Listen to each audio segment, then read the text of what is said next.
Hello everyone, good morning. मैं पंकज वैष्णव एक बार फिर से आप सभी का क्रेजी जीके ट्रिक के डेली करंट अफेयर की सीरीज में स्वागत करता हूं।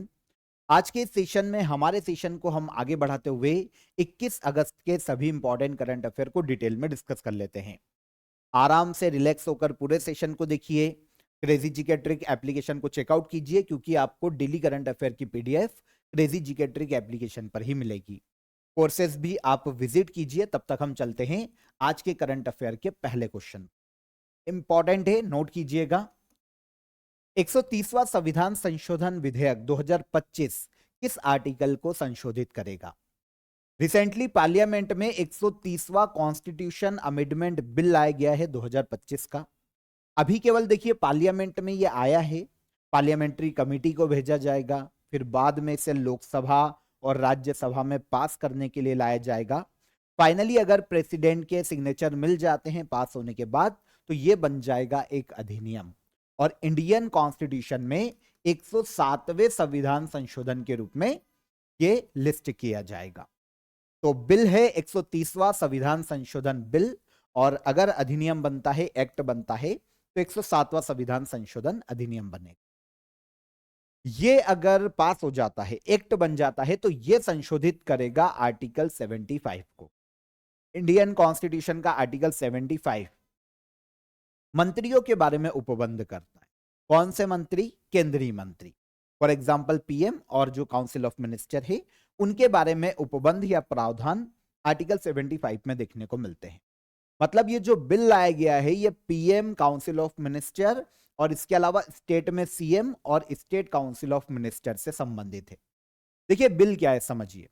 इसमें कहा गया है इस बिल में कि अगर पीएम, सेंट्रल की काउंसिल ऑफ मिनिस्टर का कोई भी मिनिस्टर, स्टेट में सीएम या फिर स्टेट की काउंसिल ऑफ मिनिस्टर का कोई भी जो मिनिस्टर है, अगर किसी ऐसे केस में जेल जाता है जिसकी सजा 5 साल या उससे ज्यादा है, ऐसा कोई ऑफेंस है, और अगर वो 30 दिन तक अरेस्ट या कस्टडी में रहता है तो 31वें दिन उसको उसके पद से रिजाइन करना पड़ेगा। मतलब अब जेल में बैठकर प्रशासन को नहीं चलाया जा सकेगा, गवर्नमेंट को जेल में बैठकर कोई भी नहीं चला सकता। तो लगातार 30 दिन तक अगर अरेस्ट में रहता है, कस्टडी में रहता है, ऐसे किसी मामले में जिसमें सजा 5 साल या उससे ऊपर का प्रावधान है, तो 31वें दिन उनको उनके पद से इस्तीफा देना पड़ेगा, चाहे पीएम भी क्यों ना हो। अगर ये बिल पास हो जाता है तो आर्टिकल 75 में ये प्रावधान जोड़ा जाएगा। तो लोकसभा में 130वां कॉन्स्टिट्यूशन अमेंडमेंट बिल लाया गया 2025। ओके, अब देखिए प्रावधान सबके लिए किए गए हैं। प्रावधान क्या है ये समझिए। अगर पीएम भी अरेस्ट किए जाते हैं ऐसे किसी केस में, 30 दिन तक कस्टडी में रहते हैं, तो 31वें दिन उनको रिजाइन करना पड़ेगा। अगर रिजाइन नहीं करते तो ऐसा भी होता है कि रेजिग्नेशन नहीं दिया, तो ऐसे केस में इसे ऑटोमेटिक रेजिग्नेशन माना जाएगा। पीएम के केस में भी ऐसा ही होगा। पीएम को गवर्नर को रेजिग्नेशन देना पड़ेगा। अगर नहीं देते हैं तो गवर्नर हटा देंगे उनको उनके पद से 31वें दिन। कभी यह भी हो सकता है कि गवर्नर भी ना हटाए। अब आप बोलेंगे सर ऐसा केस कब होगा? मान लो सेंट्रल में कोई गवर्नमेंट है किसी पार्टी की, मान लो वो पार्टी ए है, कोई भी हम नाम दे देते, ए पार्टी की सेंट्रल में गवर्नमेंट है, नाम नहीं लेंगे किसी पार्टी का। अब इसी पार्टी की किसी स्टेट में सरकार है, मान लो कि उस पार्टी की सरकार बन गई, कहां पर? आंध्र प्रदेश में बन गई या कहीं भी बन गई, किसी एक स्टेट में बन गई। अब वो स्टेट का सीएम, देखिए गवर्नर की नियुक्ति तो सेंट्रल ही करता है, तो ए जो पार्टी है उसने गवर्नर की नियुक्ति करी है आंध्र प्रदेश में, और आंध्र प्रदेश में भी उसी पार्टी की सरकार है। अब आंध्र प्रदेश के सीएम पर मान लो कोई चार्जेस आ गया, किसी मंत्री पर आ गया, अब ऐसे में अगर वो जेल में रहते हैं तो वो रिजाइन नहीं कर रहे हैं, गवर्नर उनसे रिजाइन मांगेगा नहीं क्योंकि उन्हीं की पार्टी का गवर्नर है। तो ऐसे केस में क्या किया जाएगा? अगर गवर्नर नहीं हटाता है तो ऐसे केस में उसे भी ऑटोमेटिक रेजिग्नेशन माना जाएगा। आया समझ में? इसके अलावा सेंट्रल मिनिस्टर्स, ये प्रेसिडेंट हटा सकते हैं इनको पीएम की एडवाइस पर।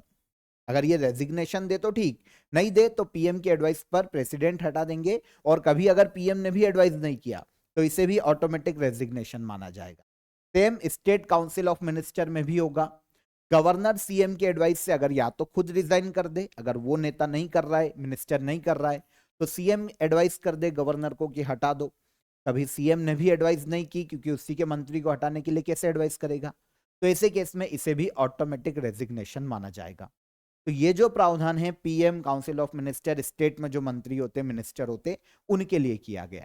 इसका सीधा सा ये मतलब है कि भाई अब आप जेल में रहकर प्रशासन संचालित नहीं कर सकते, आप गवर्नमेंट रन नहीं कर सकते, क्योंकि इससे क्या होता है, लोगों का जो ट्रस्ट होता है एक गवर्नमेंट से, डेमोक्रेसी से, वो लूज होता है।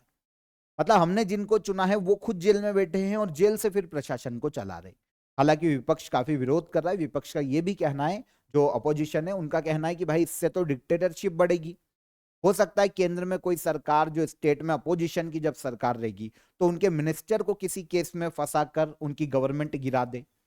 तो एलिगेशन भी है, ऑब्वियस सी बात है, दोनों पक्ष होते हैं किसी चीज के। तो अभी केवल ये लोकसभा में आया है, अगर पास होता है, दोनों हाउसेस में प्रेसिडेंट के सिग्नेचर मिलते हैं, तो 107वें संविधान संशोधन अधिनियम के रूप में यह भारतीय संविधान में शामिल किया जाएगा।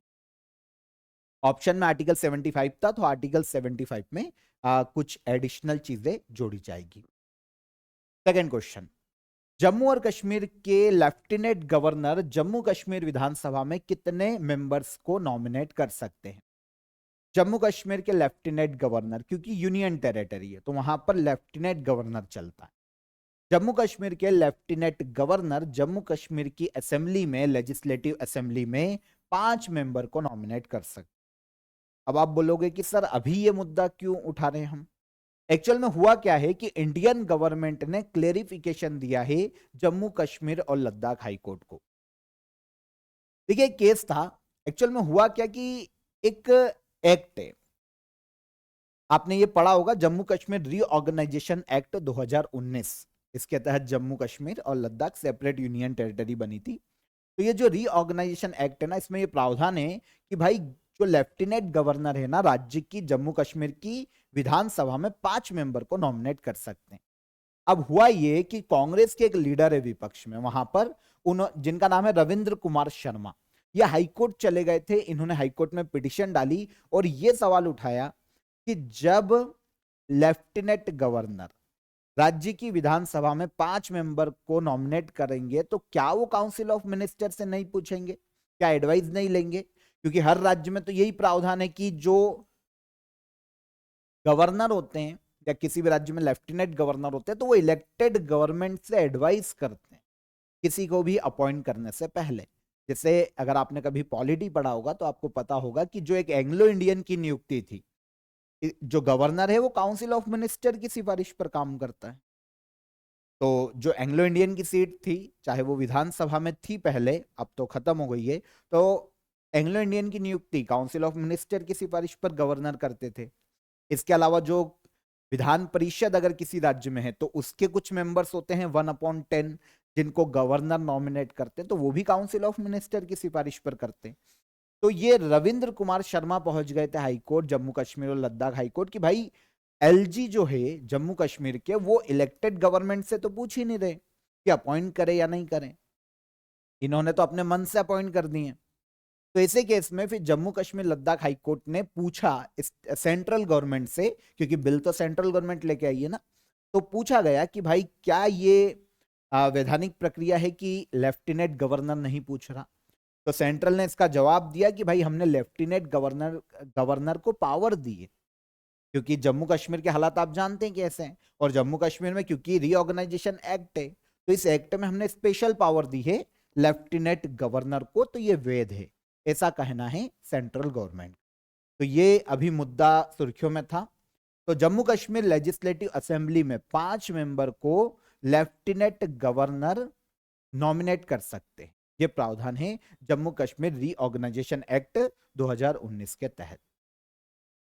तो समझ में आ गया आपको पूरा मुद्दा कैसा है, क्यों ये जम्मू कश्मीर के हाईकोर्ट तक पहुंचा। जम्मू कश्मीर की विधानसभा में 90 इलेक्टेड मेंबर होते हैं और 5 होते हैं नॉमिनेटेड मेंबर।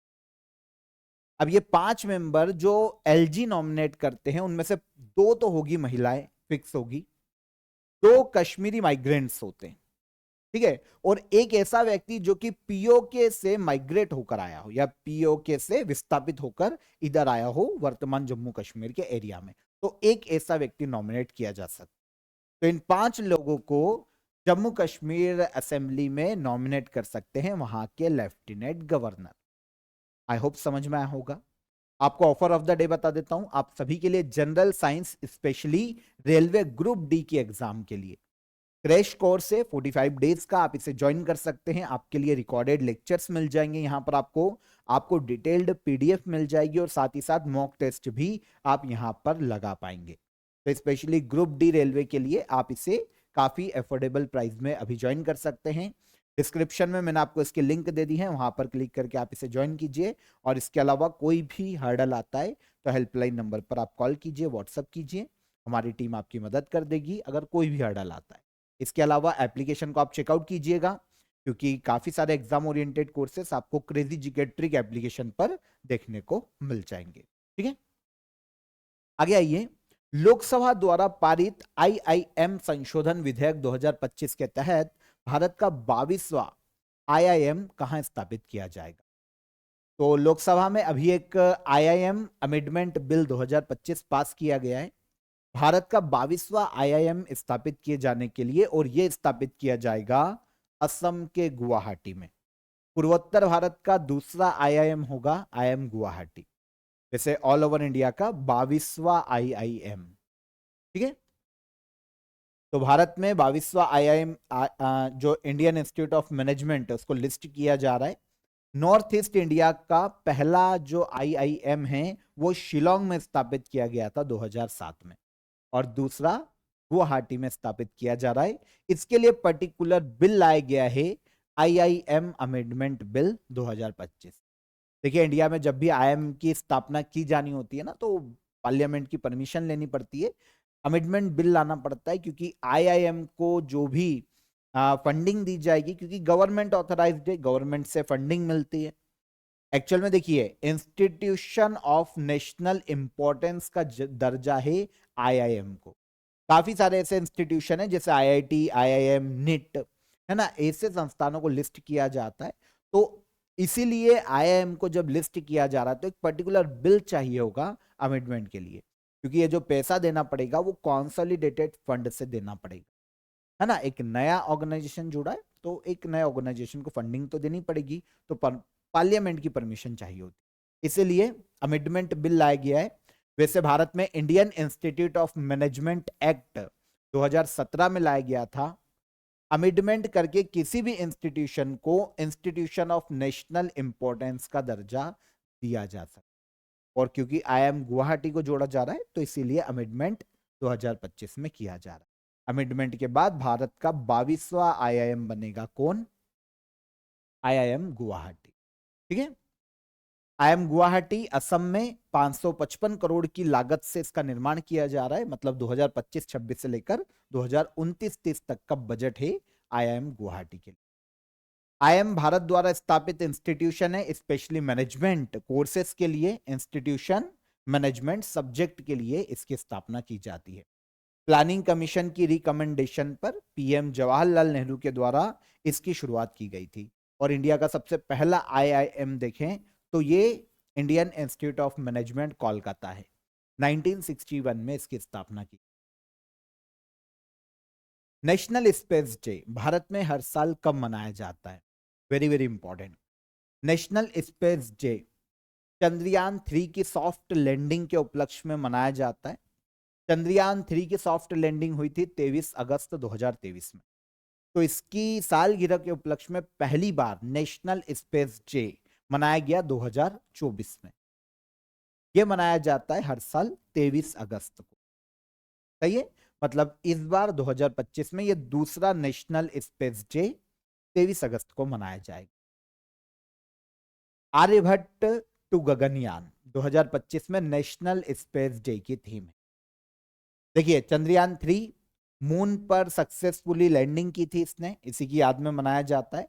2024 में पहली बार मनाया गया और 2025 में यह सेकेंड टाइम सेलिब्रेट किया जा रहा है नेशनल स्पेस डे।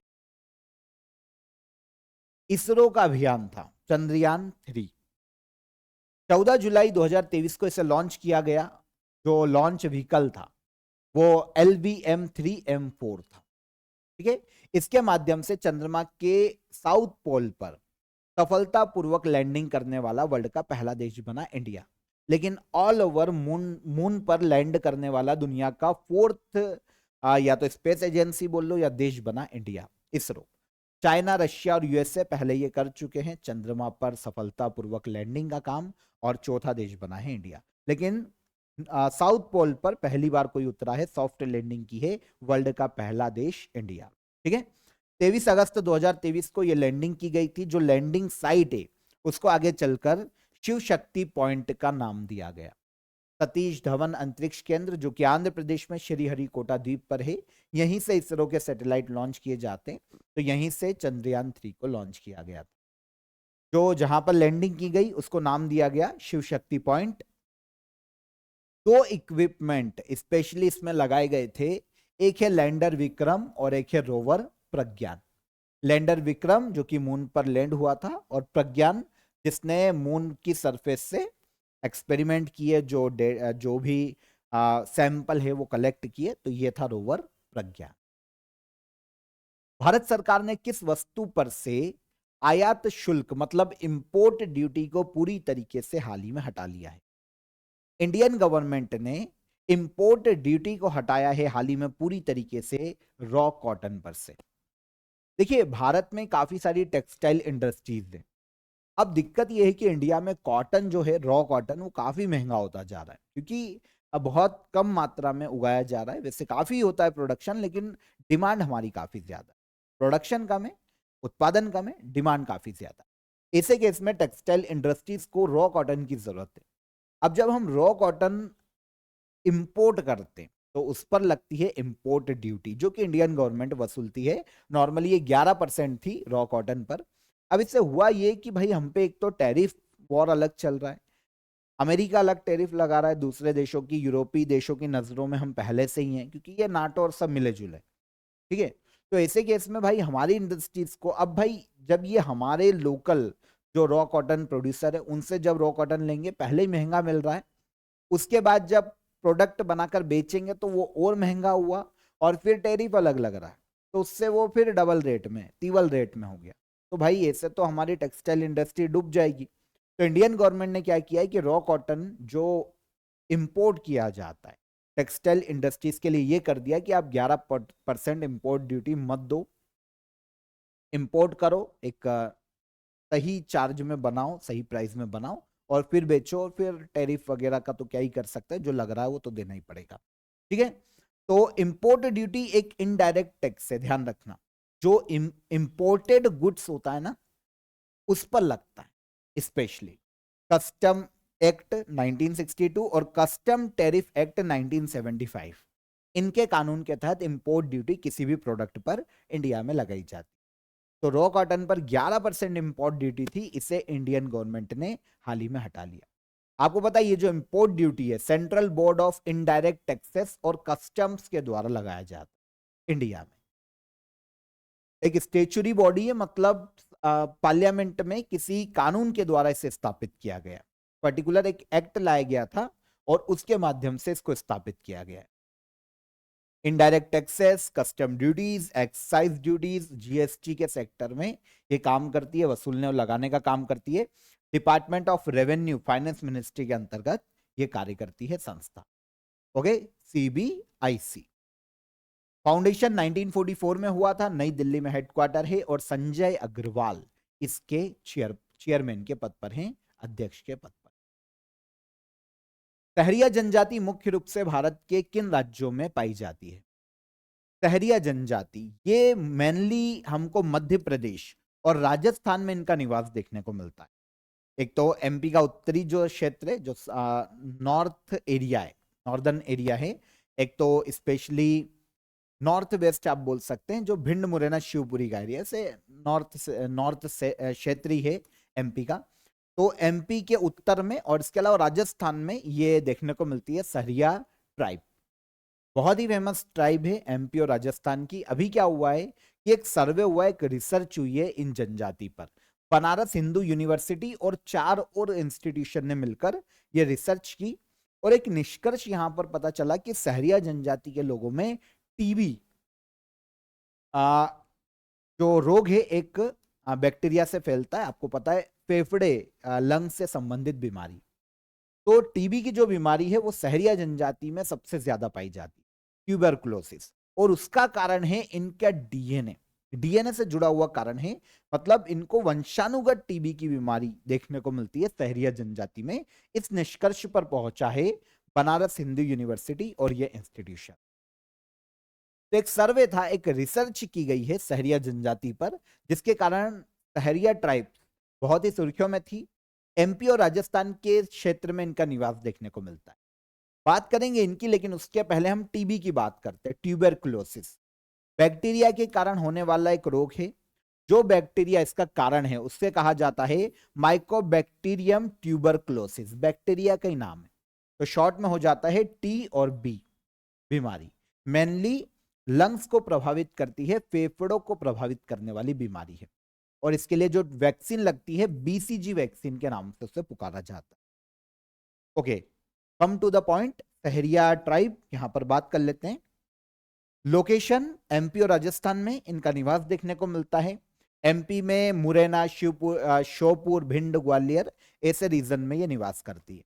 एमपी के शिवपुरी में माधव नेशनल पार्क है, जो कि इंडिया का 58th टाइगर रिजर्व बना है कुछ दिन पहले ही। सही है, अभी 58 टाइगर रिजर्व है इंडिया में। 58वां माधव नेशनल पार्क एमपी के शिवपुरी में।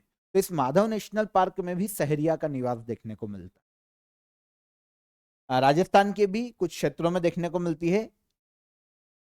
पीवीटीजीज की कैटेगरी में इनको रखा गया है, अति पिछड़ी जनजातियों की कैटेगरी में, particularly vulnerable tribal group. MP की 3 जनजातियों को इसका दर्जा दिया गया है, बेगा, सहरिया और भारिया। इनमें से एक है सहरिया जनजाति। भारत में वैसे 75 पीवीटीजीज है, उनमें से एक सहरिया भी है। काफी भोले भाले किस्म की एक जनजाति है, ठीक है। भील जनजाति को अपना बड़ा भाई मानती है, ओके। और इनका जो ग्रुप रहता है, जहां पर ये रहते हैं, घर, उसे कहा जाता है सहराना, क्योंकि नाम सहरिया है तो वहां से निकल कर आता है सहराना। इनके मुखिया को पटेल कहा जाता है। हिंदू धर्म को मानने वाली जनजाति है, हिंदू धर्म की मान्यताएं फॉलो करती है और कुछ लोक देवता की भी पूजा करती है। तो वो सभी जनजातियों में चलता है और हमारे और आप में भी चलता है, वैसे हर जगह ही चलता है। तो लोक देवता को भी पूजती है और हिंदू धर्म को मानने वाली जनजाति है। हाल ही में डब्ल्यूएचओ ने किस देश को रुबेला मुक्त घोषित किया है? वर्ल्ड हेल्थ ऑर्गेनाइजेशन ने एशियाई देश नेपाल को रुबेला फ्री घोषित किया है। मतलब नेपाल में पिछले 3 साल से रुबेला का कोई भी मामला देखने को नहीं मिला। एक भी मामला रुबेला का नहीं मिला है नेपाल में। तो साउथ ईस्ट एशिया का ये छठा देश बना है नेपाल, जिसे डब्ल्यूएचओ ने रुबेला फ्री सर्टिफाइड किया है। एक वायरल इन्फेक्शन है रुबेला, इसे जर्मन मिसल्स के नाम से जाना जाता है। बच्चों को तो ज्यादा प्रभावित नहीं करता, लेकिन जो प्रेग्नेंट विमेन्स होती है उनको काफी प्रभावित करता है रुबेला, ठीक है। बॉडी में माइल्ड फीवर, रेशेस, ये इसके जो प्रारंभिक सिम्टम्स है उसके रूप में देखने को मिलता है, लेकिन आगे चलकर ये घातक भी हो जाती है। तो रुबेला फ्री घोषित किया गया है डब्ल्यूएचओ ने नेपाल को। भारत अभी रुबेला की केसेस इंडिया में देखने को मिलते हैं। इंडिया ने अप्रैल 2025 में, इसी साल, एक कैंपेन लॉन्च किया था, national zero micelles rubella elimination campaign. इसके तहत लक्ष्य रखा गया है कि 2026 तक हम इंडिया से रुबेला को खत्म कर देंगे। ये लक्ष्य है हमारा। लेट्स सी, देखते हैं आगे क्या होता है। आगे आइए। T20 एशिया कप 2025 के लिए भारतीय टीम ने किस खिलाड़ी को कैप्टन बनाया है? T20 एशिया कप 2025, इसके लिए जो इंडियन टीम डिसाइड की गई है बीसीसीआई के द्वारा, इसके कैप्टन बनाए गए हैं Surya Kumar Yadav. T20 Asia cup 2025 Surya Kumar Yadav हो गए कैप्टन। देखिए, आयोजन कहां होगा जानते हैं? यूएई में खेला जाएगा 9 से लेकर 28 सितंबर 2025। कैप्टन सूर्य कुमार यादव और वाइस कैप्टन बनाए गए हैं शुभमन गिल। 17वां एडिशन आयोजित किया जाने वाला है मेंस एशिया कप का 2025 में। हर 2 साल में मेंस एशिया कप का आयोजन करवाता है एशियन क्रिकेट काउंसिल। तो यूएई में इस साल ये खेला जाने वाला है। फर्स्ट एडिशन 1984 में खेला गया था, लास्ट एडिशन 2023 में खेला गया था। 2023 में जब खेला गया था तब विनर इंडिया रहा था और रनर अप श्रीलंका था। एशियन क्रिकेट काउंसिल क्योंकि आयोजन करवाती है, तो क्रिकेट को एशिया में गवर्न करने वाली बॉडी है। स्थापना 1983 में की गई थी। दुबई यूएई में इसका हेडक्वार्टर है और मोहसिन नकवी जो कि पाकिस्तान से आते हैं एशियन क्रिकेट काउंसिल के प्रेसिडेंट के पद पर। तो मेंस एशिया कप 2025 का आयोजन कहां किया जा रहा है? यूएई। और कैप्टन कौन बनाए गए हैं? सूर्य कुमार यादव। भारत सरकार ने 62,000 करोड़ रुपए की लागत से 97 अतिरिक्त लाइट कॉम्बैक्ट एयरक्राफ्ट तेजस MK-1A लड़ाकू विमानों की खरीद के लिए किस ऑर्गेनाइजेशन के साथ एग्रीमेंट किया?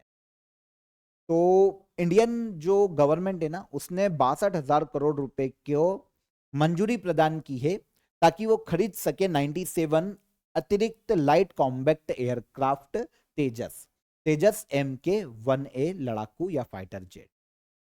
यह समझौता हुआ है HAL हिंदुस्तान एरोनॉटिक्स लिमिटेड के साथ। इंडिया में डिफेंस सेक्टर में एयरक्राफ्ट है ना, और अंतरिक्ष क्राफ्ट और इनका भी निर्माण करती है, तो काफी सारी डिफेंस सेक्टर की चीजें बनाती है HAL हिंदुस्तान एरोनॉटिक्स लिमिटेड। तो इसके साथ इंडियन गवर्नमेंट ने समझौता किया है 62,000 करोड़ का ये एग्रीमेंट है।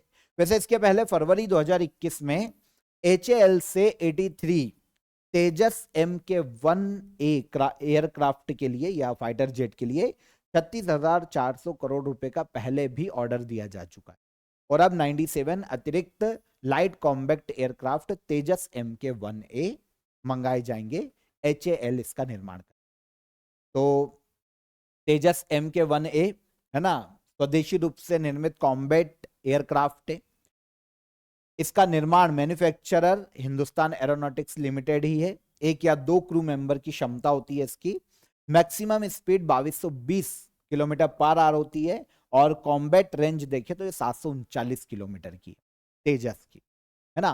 4.5 जनरेशन का ये एयरक्राफ्ट है जो कि हमारी इंडियन एयरफोर्स में शामिल किया गया है। HAL पब्लिक सेक्टर कंपनी है, PSU है ना, एरोस्पेस और डिफेंस सेक्टर में वर्क करती है। 1940 में इसकी स्थापना की गई थी। हेडक्वार्टर कर्नाटका के बेंगलुरु में देखने को मिलता है। चेयरमैन है DK Sunil. Last question, Vinod पासायास का हाल ही में निधन हो गया, वे किस क्षेत्र से संबंधित थे? ये 8वां क्वेश्चन 9वां हो गया था, ठीक। तो विनोद पासायास का हाल ही में निधन हो गया, वे किस क्षेत्र से संबंधित हैं? विनोद पासायास, अगर इनकी बात करें तो ये आर्ट के क्षेत्र से संबंधित है। एक फेमस गीतकार रहे हैं, ठीक है, पोएट, फोक सॉन्ग और ड्रामा भी इन्होंने काफी सारे लिखे। स्पेशली वेस्टर्न ओडिशा में एक लैंग्वेज बोली जाती है संबलपुरी लैंग्वेज।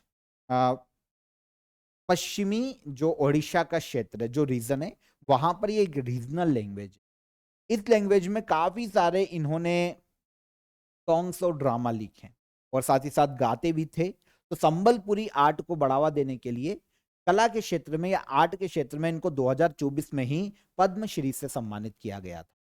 ओडिशा से ही ये बिलोंग करते थे। तो विनोद पासायात का हाल ही में निधन हो गया 91 ईयर की एज में। ओडिशा से बहुत ही फेमस गीतकार, 2024 में लास्ट ईयर इनको दिया गया था पद्मश्री। ओके, तो 21 अगस्त के सभी करंट अफेयर यहां पर क्लियर हो जाते हैं। डिटेल में हमने एक एक क्वेश्चन को डिस्कस किया है, बहुत ही इंटरेस्टिंग थे आज के सारे करंट अफेयर। अब लास्ट डे के करंट अफेयर को रिवाइज कर लेते हैं एक बार। मिस यूनिवर्स इंडिया 2025 का खिताब किसने जीता? तो ये मनिका विश्वकर्मा ने जीता है। फिर नेशनल डेमोक्रेटिक अलायंस मतलब एनडीए ने वाइस प्रेसिडेंट पद के लिए किसे उम्मीदवार बनाया है? तो यह है CP राधाकृष्णन। फिर भारत में अक्षय ऊर्जा दिवस कब मनाया जाता है? Renewable energy day. तो यह मनाया जाता है 20 अगस्त को। हाल ही में संसद में संसदीय कार्रवाई के लिए कितनी और भाषाओं को जोड़ा गया? तो 3 और लैंग्वेजेस को जोड़ा गया है। फिर रसोई में इस्तेमाल होने वाला तेल से सस्टेनेबल एविएशन फ्यूल बनाने के लिए इंटरनेशनल कॉर्सिया सर्टिफिकेशन प्राप्त करने वाली भारत की पहली कंपनी कौन बनी? तो ये बनी है IOC। विश्व युवा तीरंदाजी चैंपियनशिप 2025 का आयोजन कहां किया जा रहा है? तो कनाडा के विनिपेग में किया जा रहा है।